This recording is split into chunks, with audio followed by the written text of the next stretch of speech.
I'm Anthea Maris and welcome to the webinar. And I just wanted to tell those of you who don't know a little bit about the Construction Inclusion Coalition, because I'm conscious not everybody here will have heard of us before.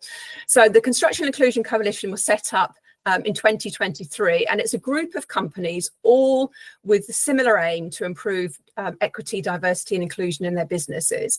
And the idea is that rather than working alone trying to tackle ED&I in our individual organisations, we should come together and try and work on some of the topics together.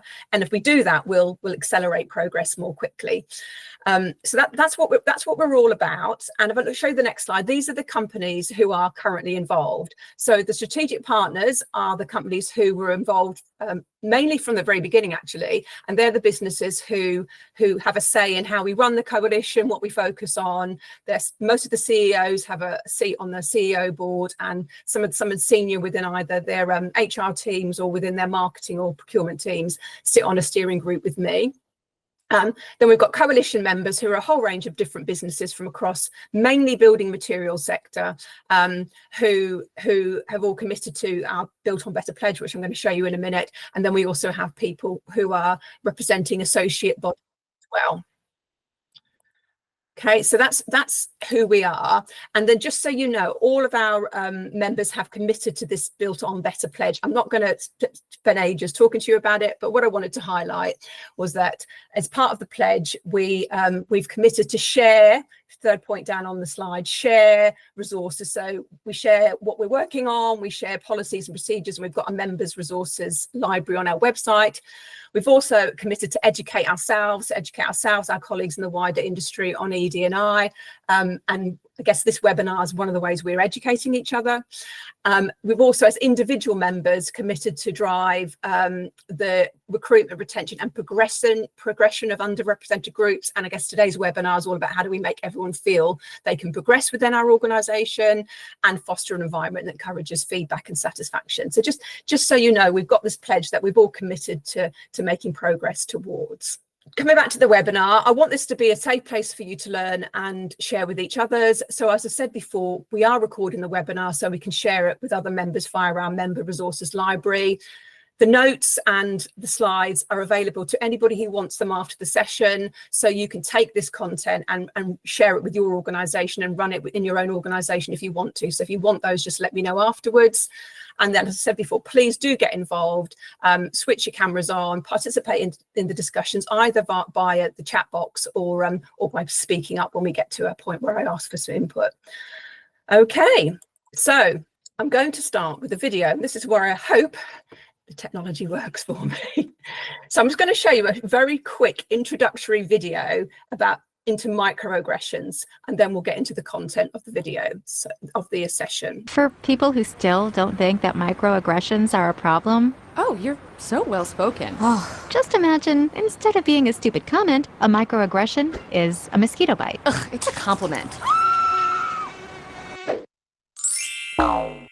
Mosquito bites and their itch are one of nature's most annoying features. But if you're only bitten every once in a while... No, where are you really from? Cleveland? Sure, it's annoying, but it's not that big a deal. The problem is that some people get bitten by mosquitoes a lot more than other people. I mean, a lot more. Whether it's on a date... Oh, your English is so good. Excuse me? Going grocery shopping. You know, everything happens for a reason. I'm just buying apples. Commuting to work. So when are you gonna have a baby? Watching TV. We have to keep the Redskins' name. It's part of our culture and history. Or just walking down the street with your partner. I couldn't even tell you were gay. Mosquitoes seem to pop up everywhere. Do you know John? Give me shopping advice. I love Cher too. And getting bit by mosquitoes every day. Can I touch your hair? Multiple times a day. So pretty. Can I touch it, hair? please? Can I please? Is annoying. And makes you want to go ballistic on those mosquitoes. Which seems like a huge overreaction to people who only get bit every once in a while. It's just a mosquito bite. Who cares? Just another angry black woman. Of course, beyond just being annoying, some mosquitoes carry truly threatening diseases that can mess up your life for years. Astrophysics? Maybe you should try less challenging, Major. Ow, my dreams. And other mosquitoes carry strains that can even kill you. He looked like he was up to trouble, okay? I felt threatened. So next time you think someone's overreacting, just remember, some people experience mosquito bites all the time. You're all so exotic. Wow. And by mosquito bites, we mean microaggressions. Okay, so I think that worked because you all looked like you're watching okay. So that's a little bit American, but I just wanted to show that as an introductory video to what we're doing today, because I think it gives you a flavour of what we're going to be talking about today. So For people who still don't think that microaggressions are a problem. Don't know why that happens. Anyway. So what we're going to be covering today is we're going to look at what is a microaggression, what do they look like, why we need to get better at recognizing them. And then we're also going to cover how do we speak up when we experience microaggression or we see one, and what actions we can take to avoid making them ourselves. Microaggressions are subtle forms of discrimination that happen more often than you may realize, and all of us are capable of doing them, which is why it's important for everybody to learn a bit more about them.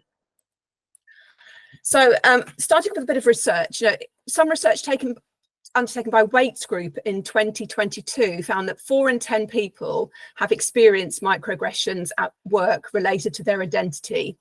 And a more recent survey, actually last year in Australia, found that 88% of women in the construction industry in Australia face microaggressions. And I'm sure the same applies to the construction industry in the UK. And what would be useful, if you can find the hands up button, hands up if you think you have experienced or witnessed a microaggression at work. And don't worry, I'm not going to ask you to share it at this stage, but just stick your hands up here. I can see a few more, yeah. 7, 8, right, yeah.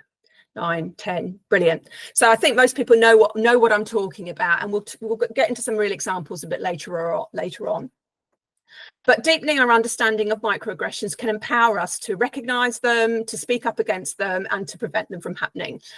And microaggressions stem from our backgrounds. They stem from our unconscious bias. And what I'd like to do is just to ask you to have a look at a short video clip.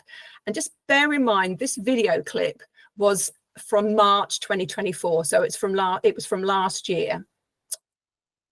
Right, let me just get this video working again. So when you're watching it, the video, so it's only a short one, just notice your thoughts as you watch this video, and maybe have a think about what stereotypical traits we associate with people who work within the construction or the building materials sections. Just notice how you react, what you're thinking, and think about how does it apply in our sector. Good afternoon, and thank you for the opportunity to testify on behalf of the Airline Pilots Association International, the largest pilot union in the world with more than 2,400 pilots in Minnesota. My name is Laura Hayner, and I'm a Minnesota resident and a Minneapolis-based pilot for Delta Airlines. And then Ms. Hayner, is that correct? Yes. So can you tell me what a typical work week looks like for you as a stewardess? How does, I'm a first officer for Delta. Pardon me? I'm a pilot for Delta. I'm sorry, I apologize. I don't know why I said that. I'm so sorry. Our schedules vary. We get a schedule a month out for the whole month. Any initial thoughts, reactions as you watch the video? So either come off mute or put in the chat box. What were your thoughts? He undermined her position by wrongly addressing her position and status. Yes. I mean, how do people feel when they see that? Just type in the chat box if it's better for people. Karis, it feels frustratingly predictable. Rachel says she felt belittled. Kat, stereotyping immediately as she's female. Yeah. It's, I suppose, a couple of things. One, there's that, he's made an assumption despite her clarifying her position initially. It's like he wasn't listening, but also that it feels somewhat dismissive of her and her role. Yeah. So it's just I guess it's just an example. One of the reasons I wanted to show it was because it was from March last year, so it's less than a year old. Gary, thanks for that. It was cringeworthy and embarrassing. It does feel quite cringeworthy and embarrassing to actually watch, and it looks very uncomfortable for her. And although the senator apologised immediately during the hearing, and he did sound sincere and embarrassed at his error, and I bet he's very embarrassed that that video has gone viral and it's all over YouTube, it does shed light on the fact that people somehow still seem surprised to learn that women can competently do the same job that society has coded as a masculine job. And these assumptions stem from our unconscious bias. So what I'd like to do now is move on and just look at what do I mean by unconscious bias. Good afternoon. Sorry, let me move on. Okay, so unconscious bias, if you haven't heard of it before, unconscious biases are learned assumptions and beliefs or attitudes that we aren't necessarily aware of, which is why we say they're unconscious. And they are based on our own lived experiences. And the important thing to note is that bias is a normal part of being a human being. It's a normal part of our human brain function. And that's because our brains process about 11 million bits of information per second. And our brains have to use mental shortcuts to filter and sort and make sense of the information it receives. So our brains rely on patterns that it's learned from our past experiences. And that results in this unconscious bias that we have. And unconscious bias can have a huge influence on our beliefs, on our behaviours, in our professional lives. It translates into the way we interact or treat people at work, and it can show up in our behaviour and the language we use. And I guess point really to make out is that the unconscious bias is unconscious, so we're not even aware that we've got them, and we've all got them. But regardless of our background, we've all got unconscious bias. So what I'd like to do is just to illustrate this, is do a very, very quick visual imagination exercise with you. So all I want you to do is either close your eyes or just look away from the screen for a minute and just listen as I describe some scenarios with you, and just let your brain roll with the imagery as I just tell you a story. Okay, so close your eyes and imagine you are at the airport. You're running late for a flight and you're rushing to the gate, and you make it just in time.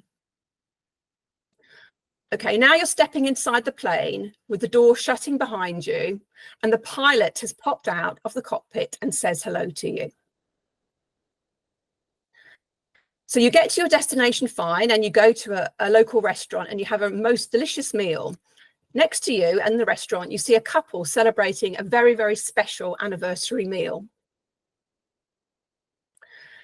The next morning, you go to the biggest construction industry conference of the year, and the CEO of this year's most successful business is taking to the stage to speak.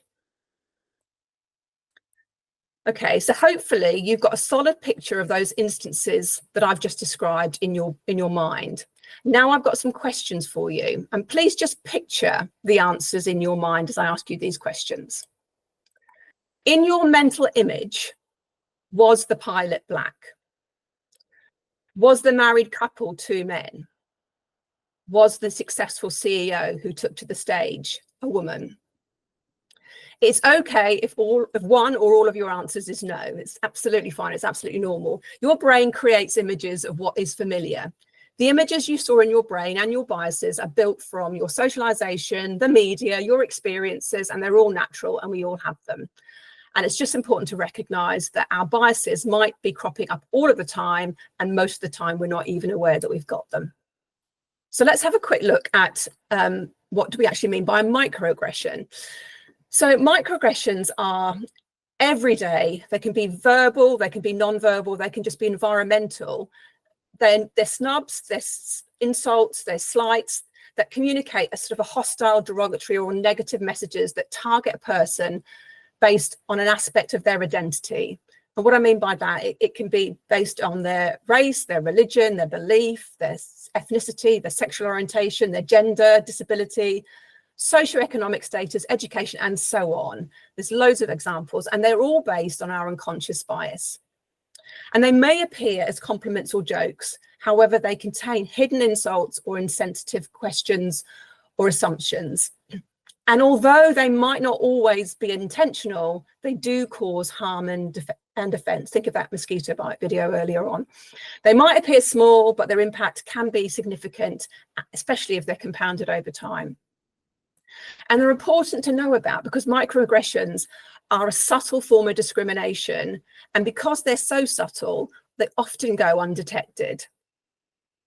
And as I've mentioned before, we're not aware of our unconscious bias, but often we're just not aware that we're actually committing microaggressions. So it's important just to become aware of what they are, and so we can actually become more aware of them.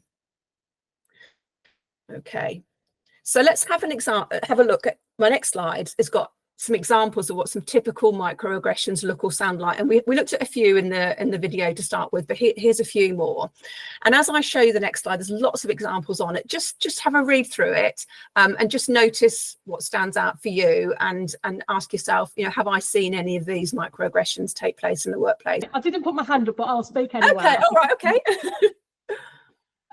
So yeah, literally the first one I've seen and looked at was the non-pronouncing of the spelling of names and stuff like that. Sometimes I can see a word and quickly just say what I'm seeing or thinking, but then other people then in the office will actually laugh at me. And I'm like, what's funny? Like, they're like, oh, you can't even pronounce a word roughly or something like that. So that's actually really weird, because that is what happens all the time.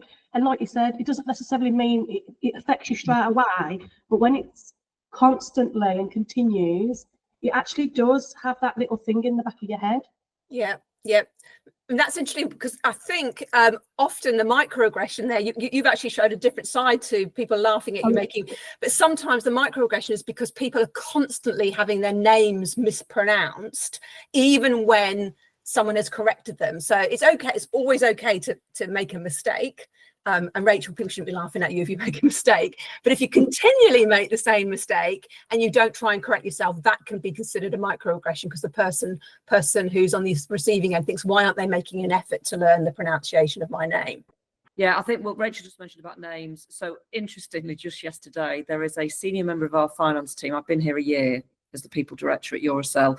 There is a member of the senior finance team who, for some reason, despite my name being all over my email, and it's clearly spelled with a C like the animal cat, spells it with a K.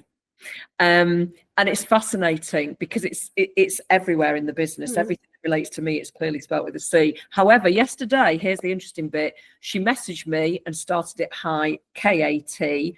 About 5 minutes later, I had an email saying, oh my goodness, why do I keep doing this? I've spelt your name incorrectly. I'm so sorry. Note to self. Why do I keep doing that? So that was quite interesting that she realised. Another point I just want to make, which I think this is where this subject is quite tricky, because there's a orange circle on there, not giving eye contact, looking at your phone when the individual is speaking. And I think this is where this topic of microaggressions is really difficult, because actually some people who are simply nervous or lacking in confidence might struggle to make eye contact. And I think it's that balance of how or when does it tip over into being a microaggression, and when is it actually because of someone's demeanor? And it's that really difficult scenario, of when people do or don't take offense, because I've worked with hundreds of people, I'm sure we all have, and I've got people in my friendship group and family who aren't that confident and do struggle with eye contact for a variety of reasons. So I think it's just a really interesting, talking point. And interrupting an individual while they're speaking, I'm quite bad at doing that. Try not to. There's one of my team on this call. She knows I do it quite a lot. But again, I've encountered quite a few people, again, both professionally, personally, who've got ADHD as an example, and almost have to get out so you'll be mid-conversation, but because their brain is engaged, they just want to tell you what they want to tell you so they don't forget. So again, I think it's just that interesting line of where is it simply someone's trait or personality, or when does it become a microaggression? That's the bit I think is tricky for anyone to navigate, so go on mute. Great. No, Kat, that's great. And I think it stems to the point that if we notice some of these things, we do need to ask why it's happening. And if someone's not looking at you because of lack of confidence or a neurodiversity or whatever, that's okay. It's when we believe people are doing it as a sign of disrespect, isn't it? So it's important that we learn how to spot these things, and then in a non-confrontational way, ask the question. And if we find it's because there's a real good reason, then we let it go. But if we find it's not, sometimes people just and sometimes people are looking at their phones and being rude and interrupting, not even realizing they're doing it. So part of this is to get people just to start talking about these things so we can actually nip them in the bud. Erin, you put your hand up. Yeah, I just wanted to share an example that happened to me. So I'm a people partner with City Plumbing, and we had an employment tribunal up in Scotland last year that I attended as kind of like, it was my region, so I went as kind of a representative along with like supporting our managers who were going to take the stand, and the solicitor that we had, like, I couldn't make it on. It was after the Easter break, so I didn't travel up on the bank holiday, and just travelled up on the day, and it was quite far north for me, so I ended up missing part of the first day. And then the second day, when I got there, my colleagues were like, oh, he was really annoyed, like the solicitor was really disappointed and annoyed that he couldn't make it. So on the second day I was like, oh right, okay, there must be something that he thinks I can contribute to. And then he told me he was annoyed because he had to take notes and had hoped I would be there to have taken the notes for him, because he was really bad at it. So I was really glad that I actually missed that first day. Because I was like, I'm not here to be your note taker. No. Well, that's brilliant example. So just a few examples from me. I mean, the one that I think we could probably all resonate with is the one of asking people, Black people from ethnic minority backgrounds, where are you from? And when they've answered, you go, well, no, where are you really from? And this microaggression suggests that the person being asked the question doesn't belong here, or that and it highlights their difference in a very negative way.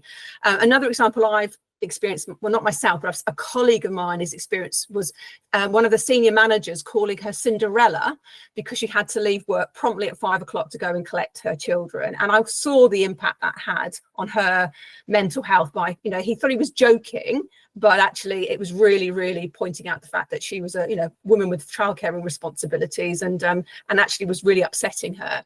Gary, you've said it's about knowing your audience, working. Well, I've lost a comment now. Hang on a minute. You said you work with somebody from Lithuania. She realised that none of the team can pronounce her surname. So we've discussed and agreed that it's okay, and we jointly joke about this. Yeah, I mean, and again, sometimes it is about your audience, and sometimes if she's happy with it, that's fine. But I think the other thing we always need to work out is that sometimes people do say they're happy with it, but they're not really. So you have to make a judgment about whether she actually is really happy, and if she is, that's absolutely great. Just another couple of examples. I mean, a microaggression can show up as something we say. There's lots of examples on here, but it also can be something we do or we don't do. So another example would be ignoring a wheelchair user and only speaking to their carer, or ignoring a woman visitor, customer, client, when you go on a visit, and only speaking to the man because we incorrectly assume that the man is more senior or the decision maker, and the example we had before from Erin, assuming the woman's there to be the note taker.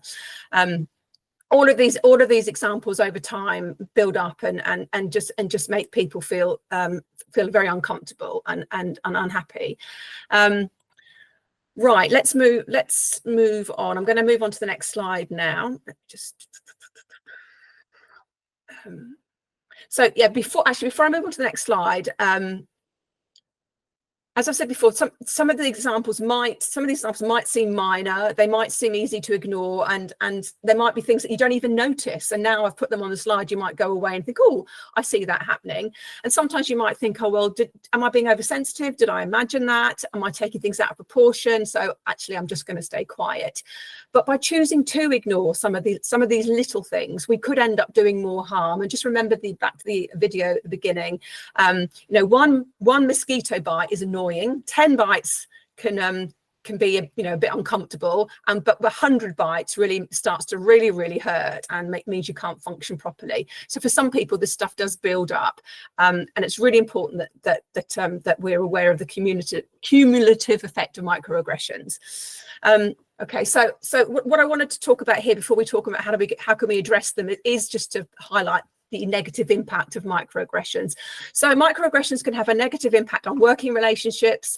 The receiver may start to become defensive and starts to lose trust in their colleagues if they continue to be on the other end of it. Microaggressions can have an effect on someone's career progression and their mental health. The receiver starts to question whether they are qualified to do their job if they currently feel like they've been undermined. They feel constant pressure to validate their experiences and knowledge sometimes. This can reduce their feeling of self-worth and can impact on their mental health.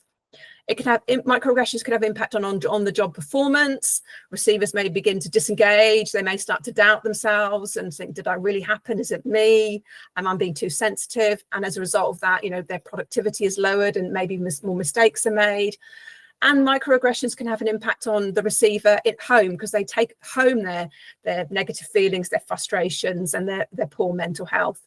And finally, microaggressions also have a negative impact on the people who are observing them, because if people observe microaggressions and they see that they constantly go unchallenged, people start thinking that it's okay. And that's probably particularly important of people early in their careers who are just coming into the workplace. We need to sort of set the tone and set the standard so they know that it's not okay for some of these behaviours to take place.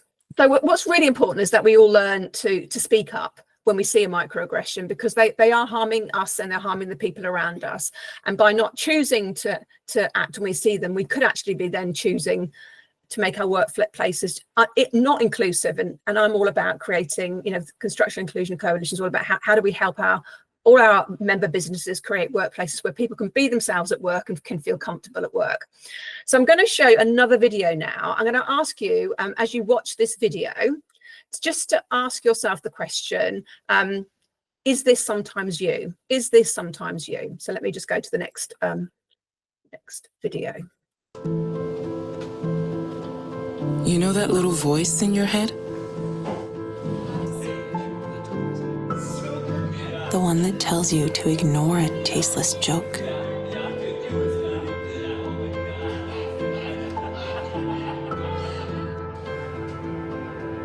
The one that tells you to keep quiet when a client makes a racist comment.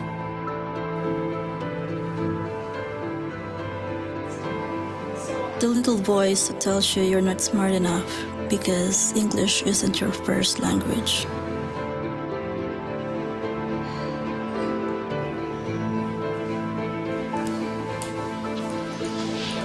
Or that it's okay to judge someone for leaving early because they have family commitments.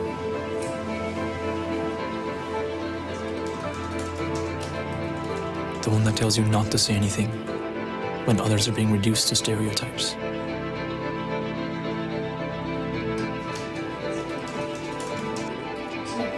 Or that it's not a big deal when everyone's opinion isn't considered.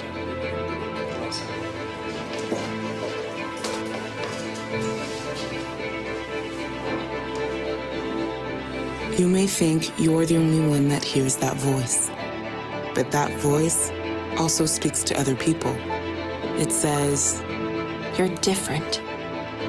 You're an outsider. You lack commitment. Your opinion doesn't matter. Instead of listening to that little voice, you need to find yours and make it heard.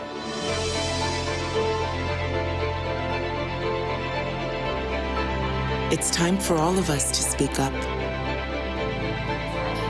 Because when we change the dialogue, we can change our world.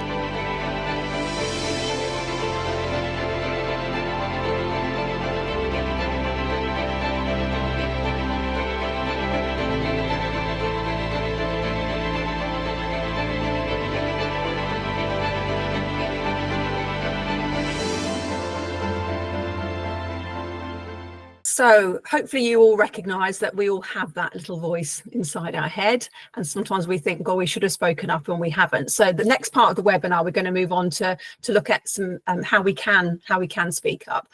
I think it's really important that we do learn to speak up, because not only are we stopping these behaviours from taking place or these things being said, but we are actually helping the perpetrator understand their own biases and gives them a chance to change.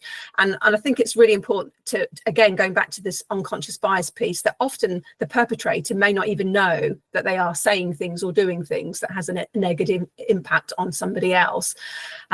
So if you are an observer of a microaggression, by challenging it, you're not only helping the perpetrator by helping them understand perhaps something that an unconscious bias they've got, or that their behavior is having a negative impact on somebody else, but you're actually being an ally to the person who's been negatively impacted.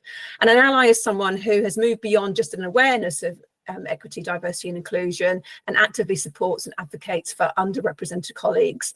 So the key message here is that we all need to learn how to speak up, and the more we do it, the more comfortable it becomes. And I'm going to share now some tips on how we can do that. First thing I want to show you is a model. And if you've been to our Coalition Conversation conference, we shared this model at the conference last October, and I like it because this conference, this model, sorry, gives you options about what you would do if you actually notice a microaggression, or you know, even if it might be microaggression or might be a completely unacceptable piece of behaviour. So speaking up can be one of the most powerful things that we can do to create a much more inclusive work environment, but it can be the most challenging thing that we do. Nobody wants to be the fun police that pulls people up on things that they say or do that might be considered problematic or offensive, and no one wants to jeopardise their work relationships or their friendships at work. So often we don't call somebody out because we're afraid to do it in the moment. Or it just seems too conflictual or embarrass the individuals involved. And that's okay. We don't have to call it out in the moment. We have some choices, and this model sort of talks about the choices that we have. So the model gives a range of options for us to deal with inappropriate behaviours, and you can use one of them or a combination of them to deal with microaggressions in a way that works best for you and best for the audience. So let's just quickly go through them. The first one is distract. So cause a distraction, for example, change the subject to buy yourself some time and just to get over the difficult moment. And that might be particularly if you are the person being impacted by the microaggression. You might want to just get over the embarrassment and come back to it later on. Second one is delay. So just choose to delay. I'm going to let the situation pass, and then I'm going to check in with the individuals, both the perpetrator and the person who was on the other end of it, individually in a more private place later, and talk to them more privately. Thirdly is delegate. So if you don't feel comfortable that you are the right person to deal with this, maybe somebody is so much more senior to you and you feel very uncomfortable, then you can delegate it by involving your line manager or going to speak to somebody in HR, but tell somebody else about what you've noticed. Then you've got document. So just capture what happened in case you do need to share it, but also if somebody does it once, you might let it drop, but if they did it again, you might think, right, I definitely need to address this. And by documenting it, you can easily identify repeat behaviours. And then finally, or maybe it should be firstly, you've got direct. So direct is when you decide, I'm going to actually directly intervene in the moment, call out the non-inclusive behaviour in the moment. So those are our options, and you can choose to, as I say, any of them, as long as you just don't completely ignore what you see. And what I'm going to go on to do now is I'm going to talk about, if you decide that you do want to speak up in the moment, I'm going to just share some actions that you could take and some possible scripts that you could use to intervene in the moment if you see something that looks or sounds like a microaggression. And somebody mentioned before, who was it, about being called love or sweetheart or darling. I'm going to use that as my example here. So let's use the example that of calling someone love, darling, or sweetheart. And you know, this can be considered offensive. It can, and it's because who was it that said it? And you might want to feel free to speak up. Whoever it was that raised it, but it can be considered offensive because it comes across as patronizing, condescending, or overly familiar, especially when it's used by someone you don't know very, very well. It also implies a level of intimacy that may not be appropriate in the situation, and it could be perceived as a way of dismissing someone's individuality and treating them as like a generic sweetheart or love or darling, rather than use their own name. So just be aware that even though you personally might not mind being called love, darling, or sweetheart, others do, and it often depends on, again, your own background, but also the relationship and the level of intimacy you have with the person who uses that term. So let's assume that you've observed somebody else calling somebody else love, or darling, or sweetheart, and let's go through this model to talk about how you might deal with it. Okay. I mean, another example of this fits better with you is, you know, if you hear someone being referred to as a snowflake is apparently a very sensitive person who's easily hurt or offended, or maybe a dinosaur. And dinosaur usually refers to somebody who's you know, older. Those are equally offensive comments. So the first thing you could do is just simply ask for clarity. So if you hear that comment, you could say, "Oh, are you speaking to Sally?" Or "What do you mean by that term, snowflake or dinosaur?" And just by asking, "What do you mean?" or "Who are you speaking to?" just by drawing attention to the language that was used, or asking for the underlying meaning, forces the person who made the comment to really think and reflect on what they've just said. And they may not have even noticed that what they said was offensive. So just step number one, just ask a question to clarify, you know, are you referring to so-and-so? What do you mean by the term? And sometimes that's enough for people to realize, oops, I've said something that may have been deemed offensive. Second tip on here is speak in the first person. So that, I mean by that, use the word I rather than speak on behalf of somebody else. So don't, for example, say, "I don't think that was appropriate." I don't think it's appropriate to refer to so-and-so as a dinosaur, as a snowflake, darling, whatever, rather than "Sally doesn't like being called love." So try by using the first person rather than saying it on behalf of the other person is tip number 2. Tip number 3 is always focus on the impact rather than the intention. We don't know what the intention of the perpetrator was, but we can help them be clearer on the impact of what they've said. So you can actually say, "I don't think, you know, what the comment you just made landed in the way that you may have intended it to. I've noticed that Sally looked uncomfortable when you made that comment. Did you notice the impact of what you said or what you did?" So focus on the impact rather than the intention. And then final tip on this slide is to educate. So take the time to educate the perpetrator, and that does mean you have to be a little bit educated on this themselves. So you need to help them understand why it might be seen as offensive, because they might not understand that. And by participating in sessions like this and doing a little bit more research around why certain microaggressions may be seen as offensive helps you to educate the people who are making those microaggressions. Google is your friend here. If you type in some of these inoffensive stuff, it will tell you why and the roots about why some of these comments and questions are offensive.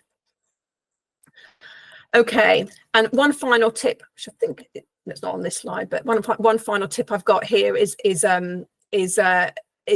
don't rely on the person who's the marginalized person to speak up or to do the educating. Often the marginalized person is feeling uncomfortable. What we're trying to do here is trying to speak up on behalf of other people. And if you are the marginalized person and you want to speak up, great, but as allies, let's not rely on those people to speak up. And all of these actions are just a starting point, and I've got a few more tips as I go ahead for you in a minute. But whatever you decide to do, what's really important is that you be sincere and deliver it in your own voice. And remember, be kind to yourself too. If you are new to speaking up, to inclusive language, to inclusive communication, you might not feel it's right to speak up the first time you see something, or you might not get it right first time. I still have moments when I replay a conversation in my head and I think, oh, I wish I'd said something different. I wish I'd spoken up. It's okay to get it wrong. Or okay to recognize you haven't spoken up and you should have, but just reflect on those moments and learn from them and adjust them, and it all gets easier with a bit of practice.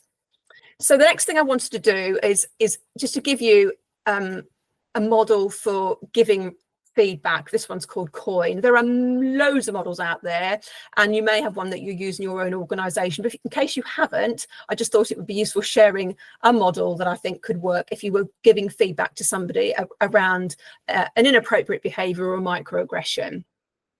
So, giving people feedback and receiving feedback equally is rarely comfortable. But if we wish to learn and grow, and if we wish to build more inclusive workplaces, which we've all committed to do, we need to get comfortable with the discomfort of giving and receiving feedback.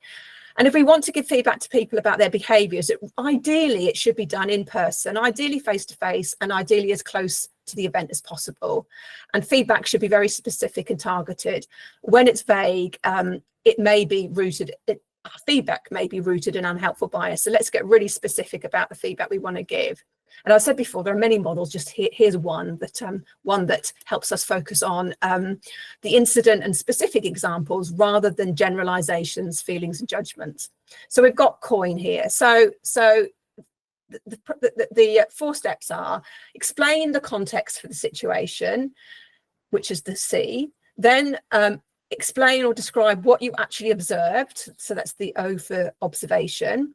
And then describe the impact of what happened. So either the impact to yourself or the impact that you saw on somebody else. And then finally, the N is for next steps. So describe what could be done differently next time. And if I just walk you through an example on this, and I think this is quite a common occurrence. I think you know, people have mentioned it already, but let me read through the example. So during the project meeting this morning, so the context, it was during a project meeting that took place this morning. I was trying to share my ideas and you cut me off and spoke over me. That's the observation. And we know that's quite common, that people speak over other people. When you did that, this is moving on to the impact now. When you did that, I wasn't able to contribute and I had something really important that I wanted to say to the group. It made me feel devalued and that my opinion didn't matter. So that's the impact. And then moving on to next time. So next time, can you please allow me to finish my point before you begin yours? Would you agree to that? And that's your next steps. So that's just an example, and to say you can have these slides afterwards, but it helps to give a framework if you haven't got one for giving feedback. We all make mistakes. We all say the wrong things because that's what makes us human. So what do we do if we do or say something wrong? So if you realize you've made the mistake, and somebody mentioned earlier that sometimes this happens, Kat, you mentioned earlier, someone realized they made a mistake. If you've realized you made a mistake before it's been fed back to you, just say you're sorry straight away and show you mean it by describing the mistake and what you'll do differently to avoid it in the future, because that goes a long way just by saying sorry and saying I've recognized it. However, if you haven't, if someone's feeding back to you that you've committed a microaggression or you've said something wrong, this is a useful framework to help you deal with it, and deal with it in a very non-confrontational way. And this framework is from a book called Building Inclusion that was published last year by a lady called Marsha Ramprud, who I'm working really closely with, helping me build my knowledge of diversity and inclusion. And I just love this model, so I thought I'd share it with you. So she says, first of all, if you do or say something wrong, first of all, and someone points it out to you, acknowledge it. Acknowledge, try not to be defensive, recognize the impact that it had, maybe different to your intention, and just apologize. Then listen to what the other person is telling you about the issue and what the impact is, and listen to understand rather than listen to respond. So listen to truly understand rather than to actually to defend yourself. Try not to defend yourself. And then thank them and tell them you're going to go away and think about the experience, learn from it, and go away and have a think about it, and maybe go away and do a little bit of research, a bit of learning. I said before, Google should understand what the context, the wider context in play was. And then reflect on what you've learned, because by reflecting, it makes our learning much more productive, and it's great for all of us to spend a bit more time thinking, right, I've learned that, did that happened, so what does it mean, what do I do differently? And reflection helps us build our confidence and translates into higher rates of learning. And then resolve to move forward differently. So just resolve that I'm going to be different from going forward. I'm going to learn from this. I'm going to consciously strive to behave differently in similar situations in the future. And then ideally, if you can go back to the individual who you gave that feedback later on and tell them what you've learned and thank them again for their feedback, because they've provided you with an opportunity to learn and grow, that's really great as well. So if you do or say something wrong, there's a really nice framework to sort of help you deal with it. And the key thing here is we all make mistakes, try not to get defensive, and recognize that we're all learning. Any comments on that model before I move on? Okay. Okay. So some tips around avoiding microaggressions. I mean, we can't avoid them completely. They're just based on our unconscious bias, and even being aware of our unconscious bias doesn't mean we don't completely stop saying things that might offend other people. It just helps us minimize. So here are some tips to minimize it. So continue to educate yourself, continue to attend webinars like this, go and read around microaggressions. I've got a great book I'm going to recommend in a minute. Follow the Construction Inclusion Coalition on LinkedIn. There's some great people on LinkedIn who are always sharing some great tips about ED&I and about inclusive behaviours. So just get more curious. Just think before you speak. Whenever you're about to make a comment, just stop and ask yourself, would I say that to anyone regardless of their identity? And one of the tips I always give is, would I say that to my son, daughter, husband, loved one? Would I say that to someone I really, really care about? And if I wouldn't, just don't say it.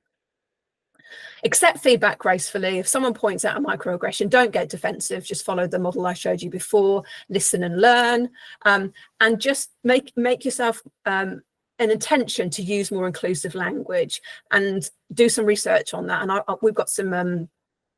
I can share with you some tips on and some handouts on inclusive language, but try to avoid using stereotypes. Try, when you're talking about, talking to people and you're addressing groups, try not to always say use ladies and gentlemen, because ladies and gentlemen is non-inclusive of people who are non-binary. Just try and think about what language you can use that includes everybody. And if you need help, just reach out to me. I've got some tips on that. And then finally, before we wrap up, I just wanted to ask everyone to have a think about a call to action from today. So it's great having these webinars, but if people go away and they just forget about it and move on into the rest of the day and don't have a chance to stop and reflect and maybe set themselves a bit of a goal, then it can easily be forgotten about. So I'm asking you all to just have a reflection on your own biases and commit to making some changes yourselves. And if you are interested in knowing a bit more about your own unconscious biases, if you're interested in knowing a bit more, this link here, and I'll send you the slides if you want them afterwards, is a link to the Harvard implicit bias test. So there's a number of different tests on a website that you can take, and it will help you identify where your unconscious biases are. So if you're interested, follow this link, and I think there's probably about 10-15 tests. So just pick a few and have a play with them. It's really, really quite interesting when you start to have a look at yourself. So it's something you can do afterwards, but also commit to some further learning. So as I said, follow us on our LinkedIn page. Sign up if anyone here can sign up to our coalition member resources library. Again, if you want to have access to that, just email me and I'll tell you how you do that. But we're starting to build a library of resources for anyone to have a look at. So have a look at what's on there. Come to future webinars, and then if you want a book, this book here, I highly recommend. A judgment-free guide to diversity and inclusion. It says it's for straight white men, but it's for everybody. It's a really, really good introduction to diversity and inclusion. Really easy to read and full of useful hints and tips. So if you want somewhere to start, buy that book. And then finally, challenge microaggressions as you see them. So I ask all of you, conscious of the time, and I want to make sure we wrap up on time, to just have a think about what your commitment to action is following today. And if anyone would like to share those in the chat box, feel free. But at least, go away, write something down, because we write something down, we are more likely to do it.